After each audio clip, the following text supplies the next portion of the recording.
All right, welcome back again. We have another story. Man, I get excited being able to hear, understand, and talk to different people across the United States as they share their stories, as they share about the narrative that they're writing, both currently, some of the things that they've been living through, some of the things that have happened in the past. And again, we got a great guy here. Rob is right here with us. So I'm really thankful, grateful that you were able or even willing to share some of your story with us, Rob. Thanks. Thank you so much. I really appreciate it. Yeah, of course, of course, of course. So we always start with this, and I love this statement because it really, truly kind of dives right into the meat of where we're at. But let's say, Rob, we meet in an elevator. 30 seconds is all you got. Who is Rob? Not what you do, but who truly is Rob? Um, I have the awesome job of being a pa, which is the name for being a grandfather in my family, of five awesome grandbabies. And really, that was God's plan for me because my wife's children more or less adopted me.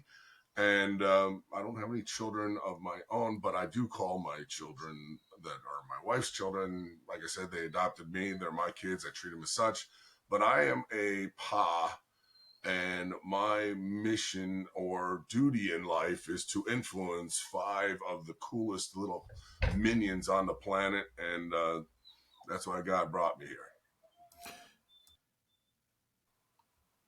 Yeah, my mic quit out there for a second. I got to hit that. All right. Yeah, so that's really incredible. And I love how people identify and look at where they're at and the fact that that gives you purpose and gives you mission. So as we jump into our conversation today and part of your story and part of your journey, what was it?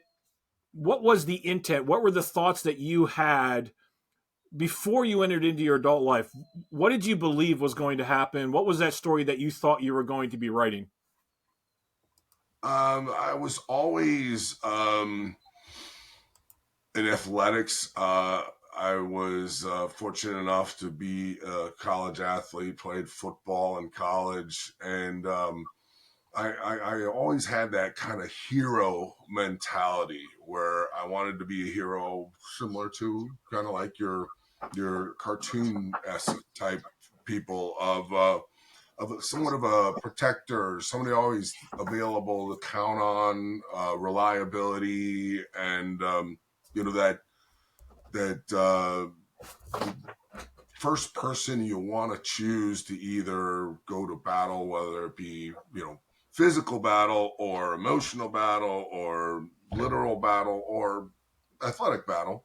But I was always very I was a bigger kid growing up. I always played with the advanced, or I had to get drafted up higher and higher when I was in the younger leagues of competition. So it was just one of those things that I just adopted this mentality of trying to be a hero of some sort. So And why? What was there something that somebody said to you about like, hey, you are going to be, I'll use the savior, I'll use the word savior, but hero, um, or was it something that was modeled for you? Like, where did that thought process come from? well, my father was, definite big, huge influence on my life. I thought he was my hero. He served in the army, and got pictures of him growing up and stuff. But my faith as a Christian was I'm you know I do a lot of reading about Christianity and the different aspects, and the existence of angels and things of that nature. But I just was always fascinated about being somewhat of a protector, and it just really evolved into the whole mentality of trying to be the person that you could always count on to have your back and be resourceful for you. So how did that flesh out then? Like, how did that become a reality for you as you're actually stepping into that? What was it like Well, in a day? it having that kind of a standard and doing certain things. I when I got out of college, my father worked for an organization, a company called Donnelly Printing, and I was the first person in my family to graduate with a college diploma of industrial technology, and I specialized in some of the aspects of printing as well as electronics. And my goal was to become the furthest advanced person, because my older brother worked for Donnelly, my younger brother worked for Donnelly, and I got a job working for Donnelly. However, it didn't go according to plan, because I wound up being in a department where my father used to work with the head of that department, and they didn't like each other. And I remember one time he was raising that department head was raising his voice to me and was using my father's name. I'm Whoa. like, I'm not my father. I'm Rob. Remember, So he pretty much it was almost his mission to prevent me from being successful within that company. Which, hey, listen, I get it. When you're losing, you got nothing to lose, and so I really, committed myself into, you got a college diploma, and, it got me into try a different career. And I became a person that excelled in the sales arena, and moved from Lancaster County, Pennsylvania to Chicago. I'm originally from Chicago, and went to Pennsylvania and did middle school, high school, and college. And then I went back to Chicago in 97 and got involved in the sales industry, and been in the sales capacity ever since. Well, let's go back to this whole idea of being the hero. And I'm going to ask you this question, and I'll allow you to take it however you'd like to take it. But what was, and two answers. That's what I'm looking for, is two answers. What was the positive impact of this mentality that you had to be the hero? And what was the negative impact in the mentality of being a hero? Because there's always two sides to that, right? There's always two things that are going on. So Right. whether you want to answer the negative or whichever one you want to answer first, but I'm interested in hearing how that impacted both in a positive way and in a negative way. Well, um, I moved from Chicago back in 1999 to get married to a girl that I was dating off and on in Pennsylvania, and she was in Florida. And I moved down and got married to her on August 28th, 1999. And by June of 2000, she left me, and consequently, she became a lesbian, and I guess I was that good. But I waited until I was 30 years old to get married, because my parents were married for 51 years before my father passed away. And I'm like, I was so just frightened. I believed in marriage. Marriage is for life. And the last thing I wanted to do was fail at being in a marriage. And right out of the gate, I always say, you might know my wife. Her name is Satan, as a kind of comical relief way of posing that. But the irony is that I was devastated, and I pretty much, understood that, marriage, it's a two-way street. It's a partnership.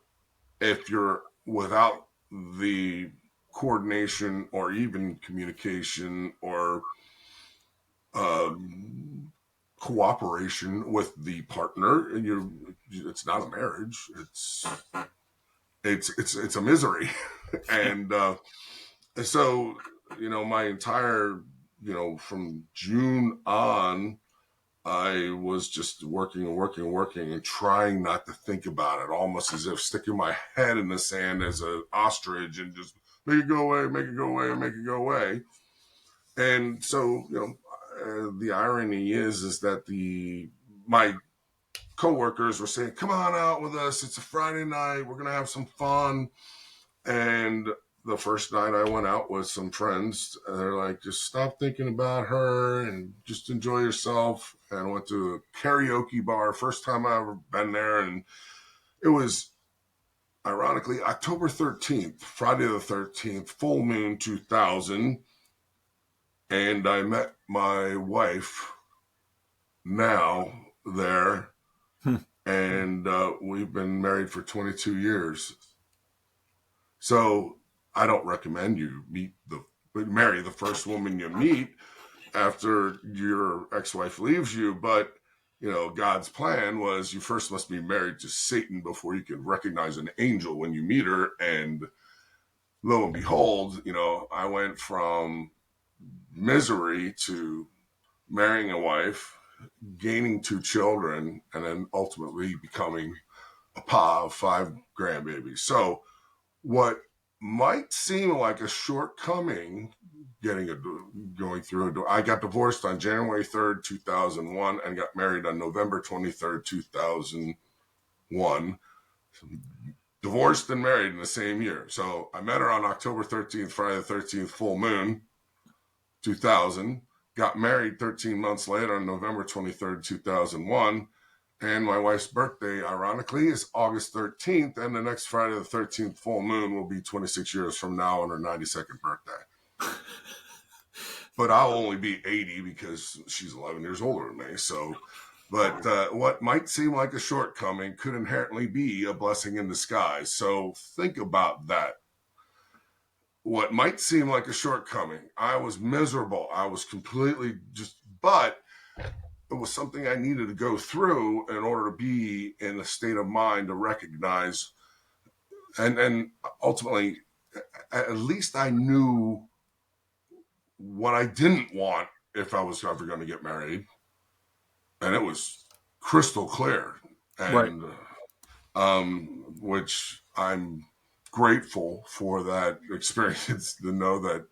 I mean, honestly, it was just amazing. I mean, and it was turned out that my wife lived 15 minutes from me in the suburbs of Chicago.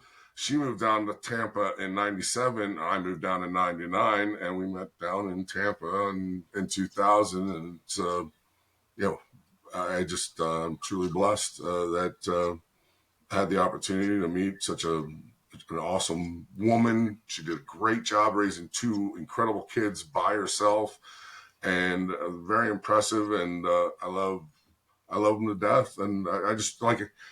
I didn't have a family component in Florida at all, and then all of a sudden now I've got an Italian family that's surrounds all sorts of affection, love, and it's actually really kind of it's a cool situation that and I'm truly blessed because of it. And um, Well, I'm if it's really all right glad. with you, let's dig in a little bit to that, because you said basically, growing up, you had a whole idea complex or almost an identity of being the hero of the situation, and you said just within those few short months, you went from basically being cast down, cast out, for lack of a better word, through Right. the through the divorce situation, which just basically undercuts that whole idea of being a hero to being accepted in and In other words, I was a zero. zero to hero. Here we go. But then I went from zero to hero when I met my wife, because I was almost, she was divorced for 13 years, the father of my children. She was married to, and she got divorced. And she, there was a period of time, I think it was probably in September, that I said, you know what? Honey, I know I'll never come before your children, and I want you to know that I'm totally comfortable with that, because number one, they're here first, but even if they were my children, they would still come before me. So I'm very comfortable with it, and I don't want you to ever think otherwise. And I didn't propose to my wife. She sat in my lap in September and then told me that we were getting married the day after Thanksgiving. And it was pretty cool. She already had bought the rings and told me exactly where I was going to stand.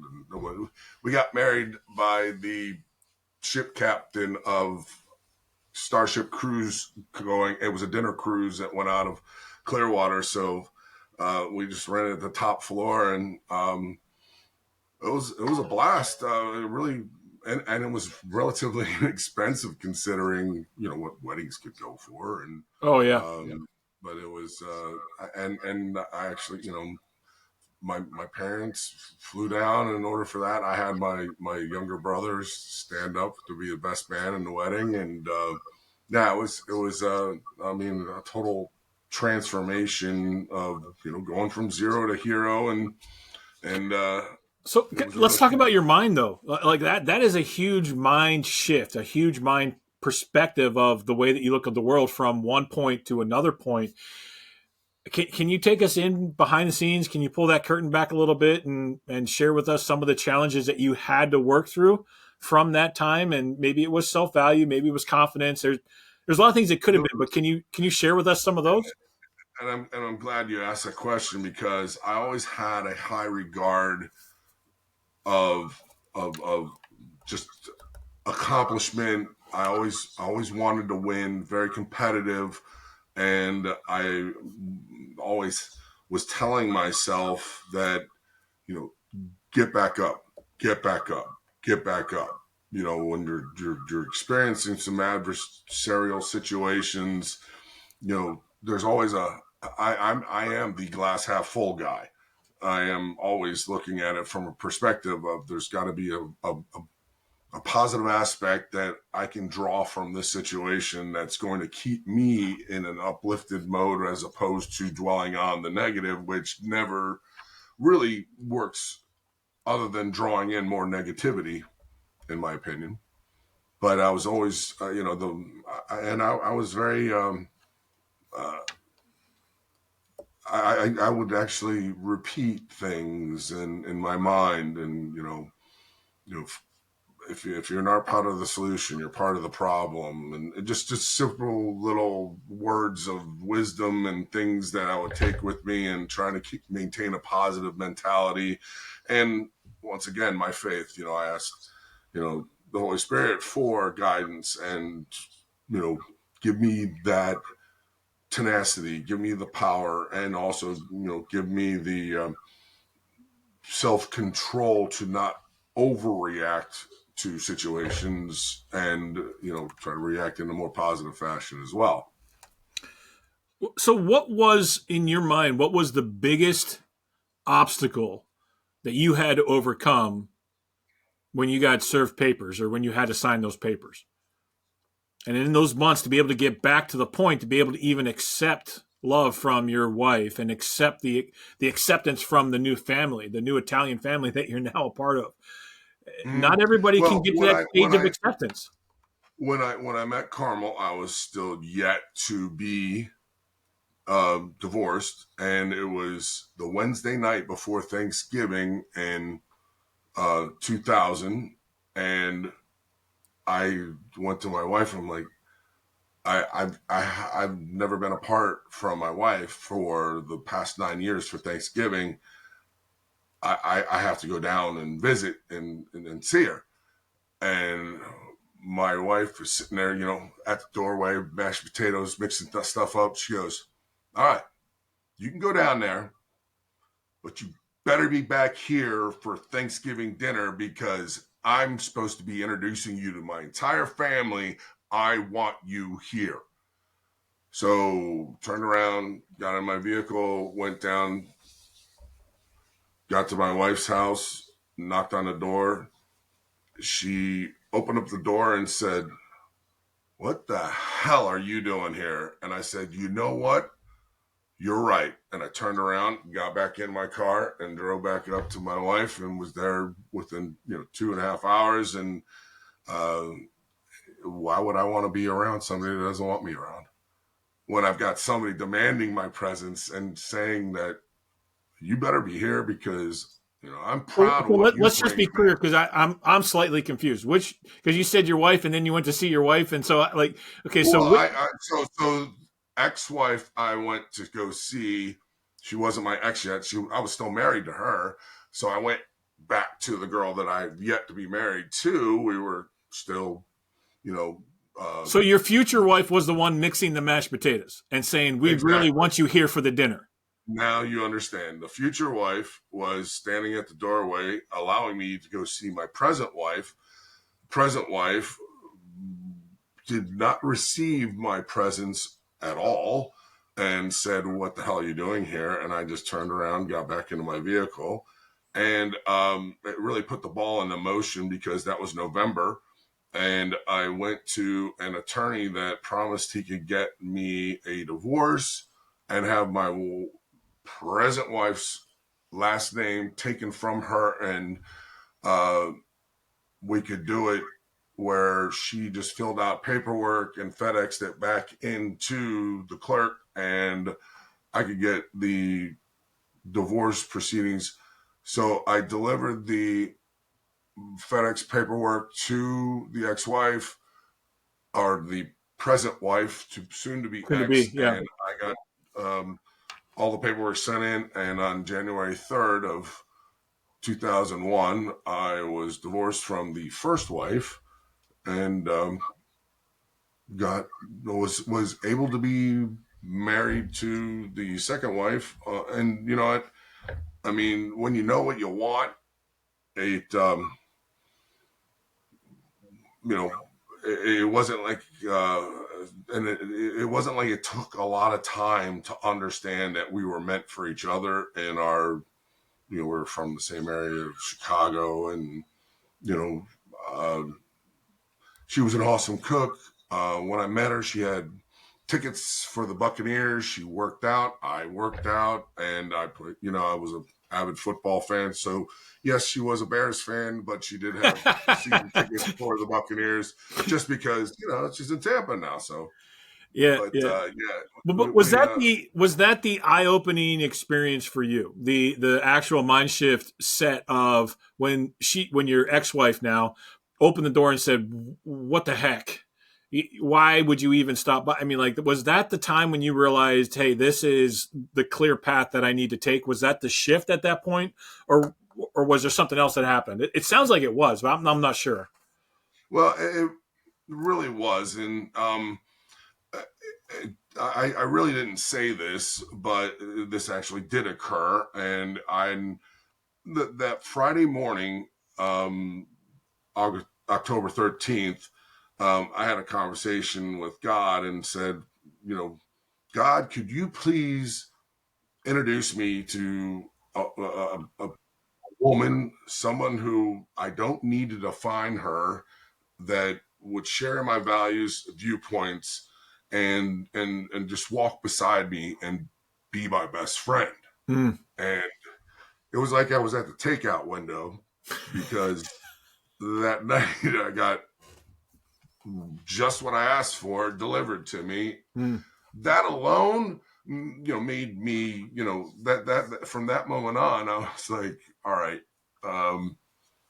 that's another thing. You need to start asking, for things. I mean, no is an answer sometimes, but Yeah. I got a solid yes. And then, that Wednesday before Thanksgiving, the additional, like, if you're not seeing that this person, future wife, really wants you around and is demanding your presence, whereas that other one was extremely negative. Yeah. You know, uh, it's quite obvious, and it shouldn't be something you're even fighting. So yeah, it was all the strings were off, so to speak. Yeah, yeah. Well, and I would suspect that because, again, the part that we talked about at the very beginning, this whole hero complex of feeling like you had to be the hero to everybody, that point of her referring back to you like, "Hey, what the heck are you doing here?" separated out that mentality. I'm assuming. So correct me if I'm wrong, but that gave you the ability to be able to let that go, even though you still had some of that hero idea thought. And admit that, all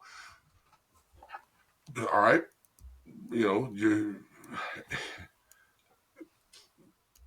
And you know what? I didn't want to fail at marriage. I didn't get Right. married to get divorced. I got married to be successful with marriage, and you know, marriage is for life. And but quite frankly, it was just not going to work. I can tell that I Yeah. just married the wrong individual, and I made a mistake. And forgive me, God, but I got to leave this one because you just brought this beautiful woman to me, and I'm convinced that you brought her to me because I asked for her that morning. And yeah, I mean, I couldn't even get through a year with the first one, and I've gotten 22 years under my belt with the second one. I'm doing something correctly. Right, right. So, well, let's step into that. What are the time? What are the habits? What are the patterns? What are the things that you're doing now to be able to write that narrative? And sometimes we call it leaving the legacy. Sometimes we call it writing our story. But it's really, truly crafting the life that you're in right now and being purposeful in crafting that. So, what are you doing to make sure that it's going to sustain? Um, the happy wife is a happy life, and it's just really good information to adhere to, and just understand that you know, a marriage is like a corporation, in essence, a partnership, whatever you want to call it, but it is a business type environment. In order to succeed in business, there are certain things that you need to tweak. And so people who go into a marriage thinking that everything's going to be a fairy tale, I've got news for you. It isn't. It's going to take some, you know, rolling up your sleeves and doing things, or putting up with certain things that normally, or you just aren't used to doing so far yet. But adhering to, all right, now I need to be my wife's hero, and she's pretty much laying out all the things that are necessary in order to satisfy that silhouette of hero. Right, And right. so trying to maintain those things, because the beautiful thing about my wife is that there's never any gray area, so I never have to wonder. It's either black or white. You're doing it right, you're not doing it correctly, or you know, usually when there's nothing being said, that I'm doing something right. So yeah, and um, always putting, you know, it was quite easy for me to put her children first before her, because I told her that I would always be comfortable with that, and I you know I love the children that she, you know, allowed me to become a you know, a father to. And it's quite simple. I just, the family unit that Carmel and her two children had was so impressive when I met them, and the fact that she invited me into that powerful, you know, adhesion of they were just unstoppable. And it was just a blessing, and it was an honor to be considered, to be invited in. Mm. And you know, it's just well, marriage is not a fairy tale, but the results are fairy tale esque. Let's put Mm. it that way, Yeah. because you know, I'm married to a beautiful woman. She's 11 years older than me, can still rocks a bikini and looks younger than me. And her name's Carmel. She's an awesome cook. She does the Italian gravy 4 hours, still makes homemade manigat, gnocchi, ravioli, the Italian sausage and the hog casings by hand. I mean, touchdown dance. I mean, good grief. I mean, I I met one of the most brilliant women that can, you know, cook, and she's animated. She's funny. You know, everybody loves Raymond, that show, and his mother and father, their relationship. It's that hilarious sometimes. So So what do you do to maintain your own personal development? I love that you love your wife so much, but what are some things that you do to maintain your own personal development, growth? What are some things that you do? Um, you know, I like to read. But I like to always concentrate on you know health, doing healthy things to whether it's your diet. I exercise 5 days a week in the mornings. I'm you're very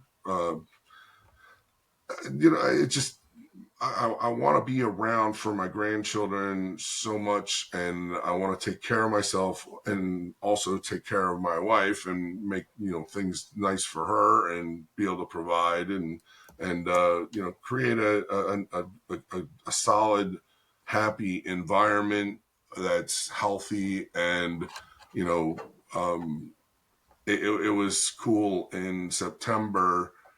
My grandson, who was never baptized as an infant, and he actually said to his mother, "Mom, I think I need to be baptized." Hmm. And so my daughter-in-law said, "You know what? We're all getting baptized." So my son, my daughter-in-law, my granddaughter Tony, my grandson Johnny, they at Grace Family Church, September 23rd, they were getting baptized, and Pa said, "I'm going with you guys too because I want to share in the birth of Christ with my two grandchildren and have that aspect that we have in common." And I'm getting the chills because, yeah, it felt really cool, and it was a great event. And I'm so proud of my grandson for recognizing that a life with Christ is going to be a very vital component to his life, and it's cool. Yeah, and, I, and I like being an influence in that well, and aspect. that's the legacy that you leave behind, and that's the success that you can define and see. Um, we're kind of winding up here, but is there anything else that you would want to just share with people if they didn't walk away with anything else? Walk away with this one piece of advice or something that's on your heart. What is that? What would be that one thing that you want them to walk away with? And really, what might seem like a shortcoming is inherently a blessing in disguise, and it might not feel like it at the time, but this is a, a shortcoming is an opportunity to get better, and in embracing it in that aspect, just get back up, get back up, get back up, having that mentality in your mind. I mean, I was a Cubs fan for so many years, and then look what they did in 2016. I mean, I thought the world was going to end the next day, but go figure. The Cubs could actually win a World Series. So, Yeah, so yeah, even the Cubs have proven. yeah. And there's lots of video that you can find on that to break the curse and the whole 9 yards. Oh, I still yet to forgive them for what they did in 2003. So, I mean, yeah, We're not going it to go was into all brutal. that sports detail, but yeah, you're right. So I know that you're an advocate for people, and I know that we've got your contact information. But if somebody's reaching out and said, "Hey, look, I'm struggling," I'm sure you're willing to talk with them about that. But how can they get in contact with you? And then you know what? That's what I want people to understand is it doesn't cost you anything at all if you've got a situation of experiencing excessive medical billing or you're having a problem, just getting a treatment paid. Let's have a discussion because So just in the back up discussion just a little bit on this. Back up just a little bit because I think this is important because it actually ties into your story. I share what you do for a living in an essence of because I know what you do for a living and I have a lot of respect for it because not many people do that. But share what you do that way people can understand just the power of how I mean, you're just talented. Let's just put it that way. You're talented at what you do. So okay, all right. Well, share what you do so that way they can understand and have a concept of it.